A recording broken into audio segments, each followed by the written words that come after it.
뉴저지주 잉그루드 클립스시 의원으로 앨런 박 후보의 당선이 확정됐습니다. 트럼프 당선인에 대한 호감도가 대선 이후 상승하고 있습니다. 내년부터는 이민청원서 I-140만 승인되면 곧바로 워크퍼밋을 받을 수 있게 됐습니다. 각종 새로운 수법으로 온라인 쇼핑 사기가 기승을 부리고 있어 뉴욕시 소비자 보호국이 주의를 당부했습니다. 조지 워싱턴 브리지의 교통 상황을 실시간 동영상으로 확인할 수 있게 됐습니다. 이상은 이 시각 주요 뉴스입니다.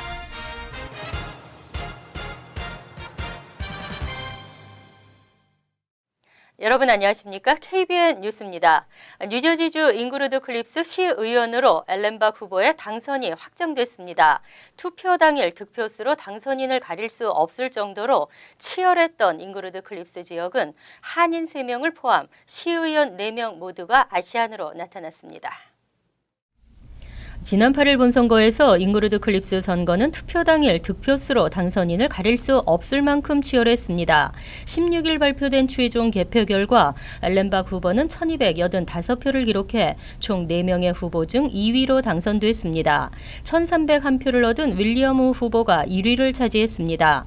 반면 현역 시의원인 눈지어 콘살보 공화당 후보와 마이크 카치노버 민주당 후보 등 비아시안 후보는 모두 낙선했습니다. 아시안 후보들이 비아시안 후보를 누르고 당선돼 아시안 유권자의 힘을 입증했습니다. 이로써 이 타운의 한인 시의원은 글로리아 오 박명근 의원을 포함해 총 3명이 됐고 여기에 중국계인 우 당선인까지 포함하면 잉그루드 클립스의 총 시의원 6명 중 4명이 아시안입니다.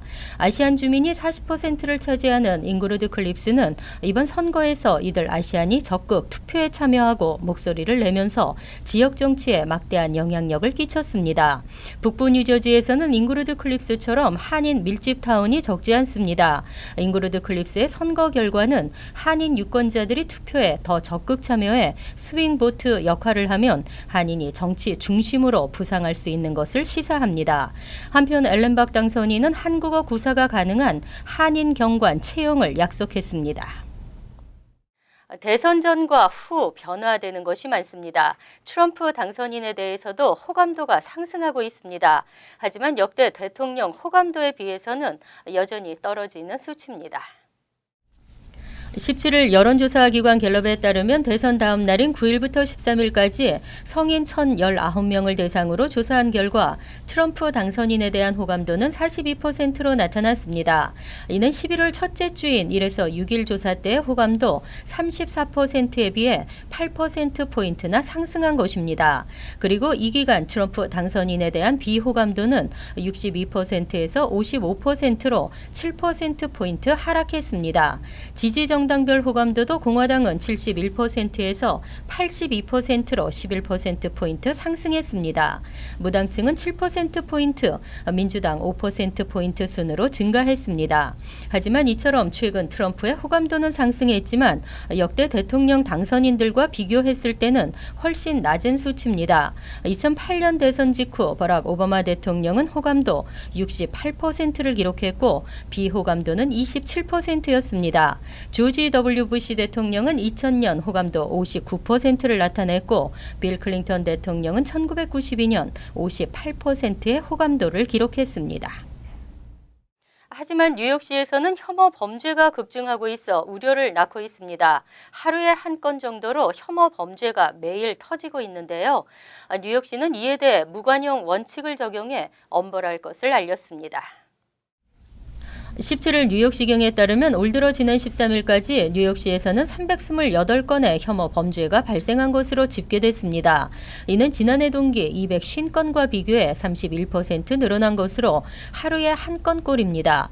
특히 트럼프가 대통령에 당선된 지난주에만 11건의 혐오 범죄가 발생했는데 이 중 6건은 백인 우월주의를 상징하는 나치 문양 발견이었고 2건은 성소수자 대상, 나머지 3건은 특정 종교에 대한 혐오 때문이었습니다. 중이었던 것으로 나타났습니다. 12일에는 맨해튼에 있는 뉴스쿨 기숙사 문에서 4개의 나치 문양이 발견됐습니다. 이 중 2개는 유대인 학생의 방문에 새겨져 있었습니다. 무슬림 대상 혐오 범죄는 12건에서 25건으로 108%가 증가했고 반유대주의 혐오 범죄도 102건에서 111건으로 9% 증가한 것으로 조사됐습니다. 제임스 오닐 시경국장은 혐오 범죄에 대해서는 무관용 원칙을 따른다고 밝혔습니다. 그는 무관용 원칙에 따라 그 어떤 혐오 범죄도 용납하지 않을 것이라며 혐오 범죄를 당했을 경우 반드시 신고하고 법의 정의에 따라 처벌을 받게 될 것이라고 강조했습니다. 취업 영주권 신청이 늦어지면 워크퍼밋도 발급받을 수 없어서 어려움이 많았습니다. 내년부터는 이민청원서 I-140만 승인되면 곧바로 워크퍼밋을 받을 수 있게 됐습니다. 연방국토안보부는 18일 이민 개선 방안 최종안을 연방 관보에 고시할 계획입니다. 관보 개제 60일 후인 내년 1월 19일부터는 시행에 들어갈 예정입니다. 이번 방안은 취업이민 대기자가 I-140을 제출해 승인받으면 영주권 문허 우선일자로 인해 I-485를 제출하지 못해도 워크퍼밋을 받을 수 있도록 했습니다. 현재는 워크퍼밋을 신청한 후 I-140이 승인되고 그 다음 마지막 단계인 I-485를 접수해야 워크퍼밋을 받을 수 있습니다. 이 방안이 시행되면 I-140 승인을 받고도 I-485를 접수하지 못하고 있는 취업이민 대기자는 영주권 문허 우선일자에 앞서 워크퍼밋을 신청할 수 있어 현재보다 훨씬 앞당겨 워크퍼밋을 받을 수 있게 됩니다. 또 I-485를 접수하기 이전에도 영주권 스폰서 기업을 변경할 수 있습니다. 현재 한국을 포함한 기타 국가 신청자들은 취업 영주권 문허가 오픈 상태를 유지하면서 I-140과 I-485를 동시에 접수할 수 있기 때문에 당장은 큰 영향이 없을 것으로 전망됩니다. 하지만 반이민 정책을 추진하려는 트럼프 행정부가 이 법안에 대해 무효를 제기할 수도 있어 귀추가 주목되고 있습니다. 본격적인 할러데이 쇼핑 시즌을 앞두고 있습니다. 각종 새로운 수법으로 온라인 쇼핑 사기가 기승을 부리고 있어 뉴욕시 소비자 보호국이 주의를 당부했습니다. 온라인 쇼핑이 크게 늘어나면서 사기도 기승을 부리고 있어 뉴욕시 소비자 보호국이 주의를 당부했습니다. 실제 쇼핑 관련 앱과 흡사하게 만들어진 가짜 앱을 잘못 다운로드해 개인정보를 도용당하는 피해가 이어지고 있습니다. 특정 브랜드나 소매업체의 쇼핑 앱을 다운로드하기 전 공식 웹사이트를 통해 직접 앱을 검색하는 것이 안전합니다. 가짜 기프트 카드도 주의 사항 중 하나인데 웹사이트나 소셜미디어에서 무료나 할인을 앞세워 기프트 카드를 판매한다며 구매를 위해 개인정보를 요구하는 경우입니다. 또 컨 에디슨 등을 사칭해 요금을 기프트 카드로 결제하라며 기프트 카드 정보를 묻기도 합니다. 최근에는 문자나 이메일로 배송될 물품이 있다며 확인을 위해 개인정보 입력을 요구하는 사기도 새롭게 등장했습니다. 이때 개인정보를 알리기 전 배송업체에 직접 연락해 진위를 확인하는 것이 중요합니다. 택배 기사로 가장한 사기범이 직접 주택을 방문한 후 배송비 결제를 위해 크레딧 카드 정보를 요구하는 경우도 있고 단기 채용 광고를 낸 후 신청하려면 일정 금액을 결제하거나 개인정보를 입력하라고 요구합니다. 소비자 보호국은 알려져 있는 웹사이트가 아닌 곳에서 찾는 구직 광고는 이용하지 않는 것이 좋다고 조언했습니다. 지난 9월 발생했던 뉴저지 호버큰역 사고의 기관사는 기억이 나지 않는다는 태도로 일관했습니다. 이를 뒷받침할 수 있는 사고의 원인이 밝혀졌는데요. 기관사의 수면 무호흡증으로 인해 사고가 발생했을 수 있다는 데 무게가 실리고 있습니다.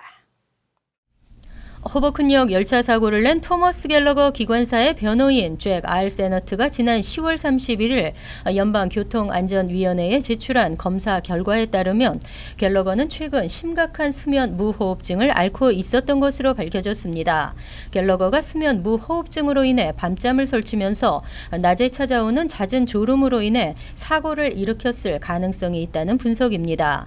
갤러거 기관사는 그동안 수사 과정에서 사고 당시 기억이 전혀 나지 인정하지 않는다는 증언을 되풀이해 왔습니다.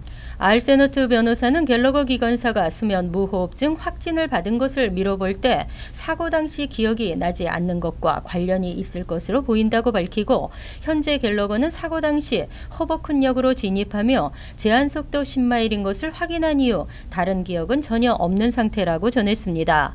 또 갤러거는 지난 6월 받은 건강검진에서 열차를 운행하는 데 문제가 없다는 결과를 받은 바 있다고 밝혔습니다. 한편 이와 관련해 뉴저지 트랜짓과 연방교통안전위원회는 아직 공식적인 입장을 내놓지 않고 있습니다. 정체 구간에 묶여 꼼짝달싹 못하면서 당황하신 적 있으시죠?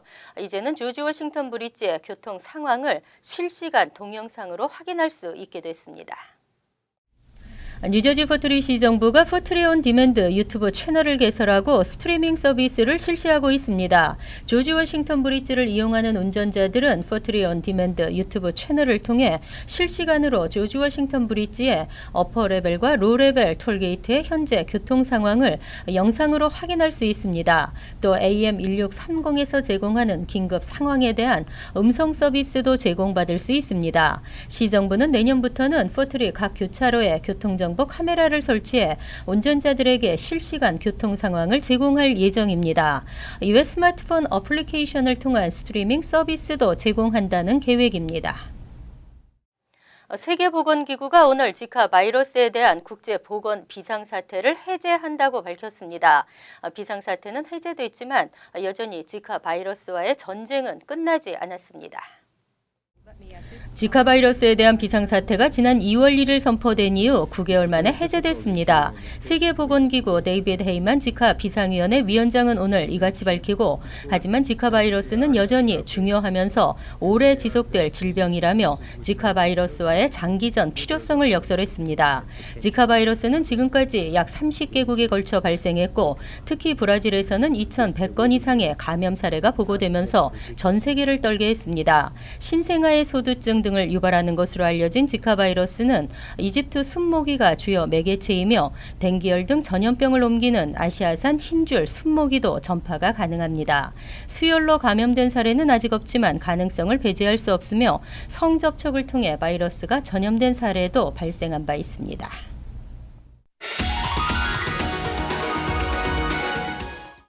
이어서 LA 지역 한인사회 소식입니다.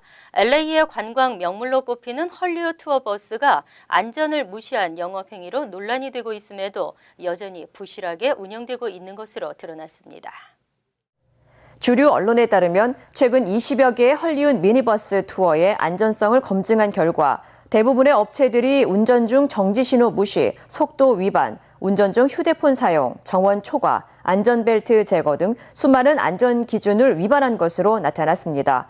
또 관광 코스에 포함된 헐리우드 스타들의 저택 투어에서도 대부분의 가이드들이 사실이 아닌 엉터리 정보를 전달해 관광객의 항의나 민원도 빈발했던 것으로 알려졌습니다. 한편 지난해부터 투어버스의 안전 규정을 강화를 주장해온 데이비드 유 4지구 시의원은 헐리우드 지역의 천장 개방형 버스에 대한 영업 규제안을 추진 중인 것으로 알려졌습니다. 뱅크 오브 홉이 파이낸셜 브랜드사가 선정한 가장 아름다운 브랜드 아이덴티티로 선정됐습니다. 은행과 크레딧 유니온과 관련한 마케팅 조사 업체 파이낸셜 브랜드사는 혁신적이고 유행을 선도하는 브랜드 아이덴티티 탑 9을 발표하고 이 중 하나의 뱅크 오브 호프를 선정했습니다. 특히 뱅크 오브 호프는 이번 선정에서 미국 금융사로는 유일하게 이름을 올린 것으로 알려졌습니다.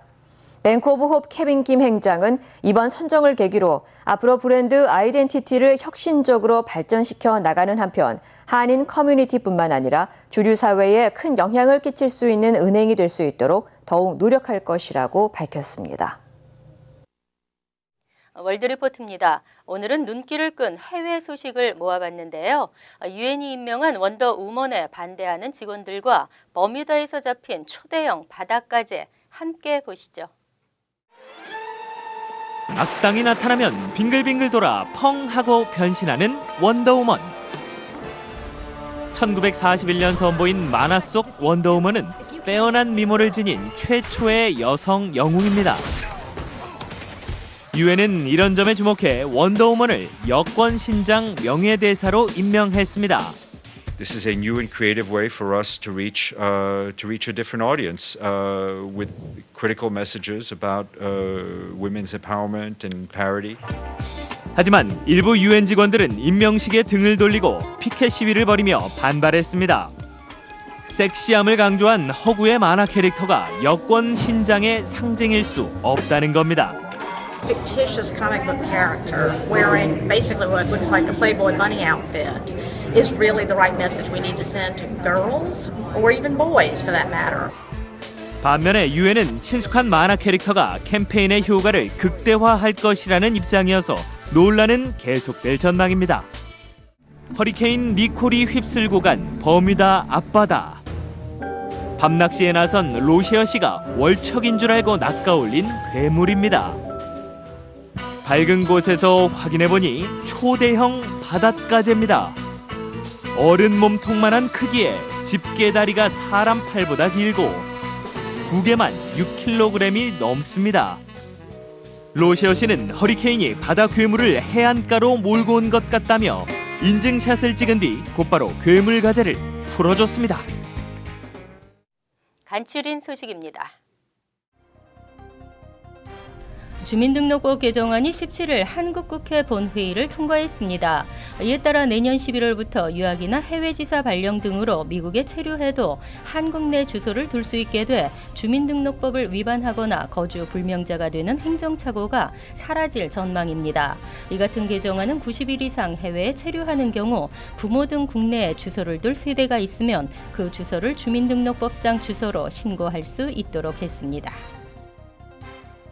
뉴욕시 의회는 16일 빌딩의 가스 시설에 대한 안전 기준을 강화하는 내용의 조례안을 통과시켰습니다. 이에 따라 뉴욕시 빌딩들은 건물국으로부터 가스 시설 점검을 받아야 하고 5년마다 정기 점검을 받아야 합니다. 또 누구나 곧바로 신고할 수 있도록 911 혹은 가스회사 전화번호를 건물에 부착해 놓아야 합니다. 또 2020년 1월부터는 가스 시설을 점검하거나 고칠 때 배관공 자격증이 꼭 있어야 합니다. 한국국립국제교육원이 제18기 영어 봉사 장학생을 모집합니다. 재외동포 대학, 대학원생과 외국인을 대상으로 총 150여 명, 뉴욕에서는 10명 내외를 선발합니다. 이들은 영어 교육 기회가 부족한 한국의 농어촌 초등학교에서 방과 후 수업에 영어를 가르치고 주말에는 한국 문화를 배우고 체험하게 됩니다. 이 프로그램에 참가하는 학생에게는 매달 장학금 150만 원이 지급됩니다. 뉴욕시 위생국이 2,100만 달러의 추가 예산을 들여 퀸즈 지역 제설 사업을 위한 인력과 시설을 대폭 확충합니다. 지난 1월 폭설 당시 퀸즈와 브루클린은 신속한 제설 작업이 이루어지지 않아 작은 동네나 주택가 주민들이 큰 불편을 겪은 바 있습니다. 위생국은 특히 작은 도로의 효과적인 제설 작업을 위해 소형 제설기 100여 대를 구매하고 퀸즈에 배정된 제설 인원도 174명 추가했습니다. 다음은 시사 컬럼이 이어집니다.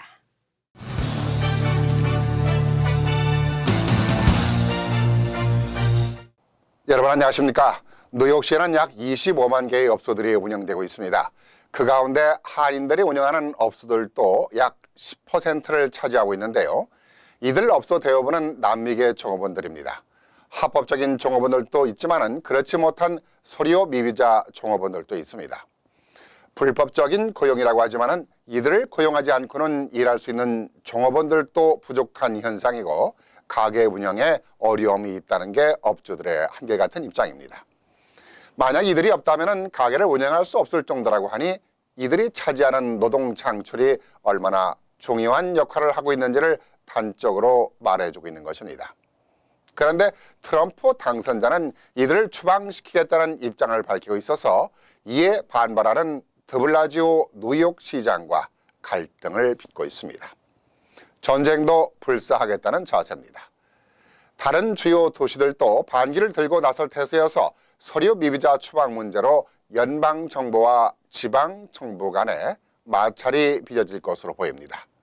우리는 이러한 미 정부의 줄다리기 싸움을 어떤 관점에서 바라봐야 할까요? 고민하지 않을 수 없습니다. 미국에는 통계상으로는 서류 미비자가 약 1,090만 명이라고 합니다. 멕시코인이 약 600만 명으로 단연코 많은데요.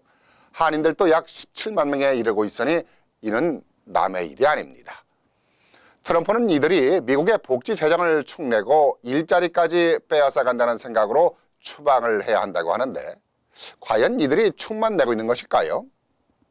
서류 미비자라고 하는 이민자들이 3D라고 하는 험하고 굳은 일들을 도맡아 하고 있을 뿐만이 아니라 더욱 중요한 것은 이들이 생산해내는 노동 생산량이 미국 GDP라고 하는 국민 총생산량의 11%를 차지한다는 사실입니다.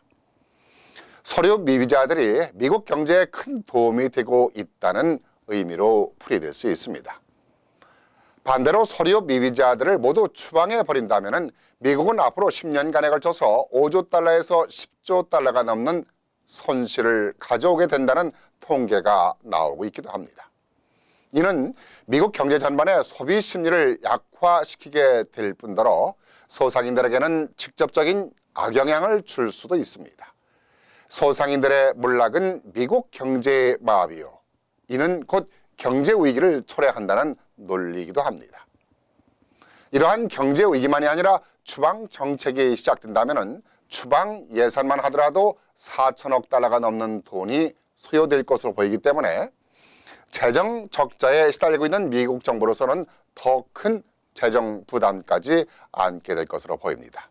그러니까 미 당국은 무조건적으로 서류 미비자들을 추방한다는 일방적인 정책에서 벗어나야 한다고 봅니다.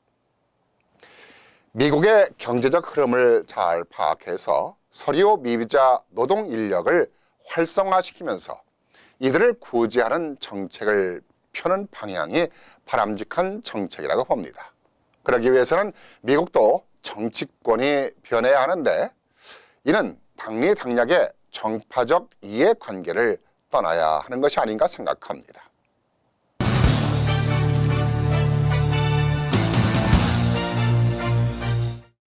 환율과 증권 소식입니다.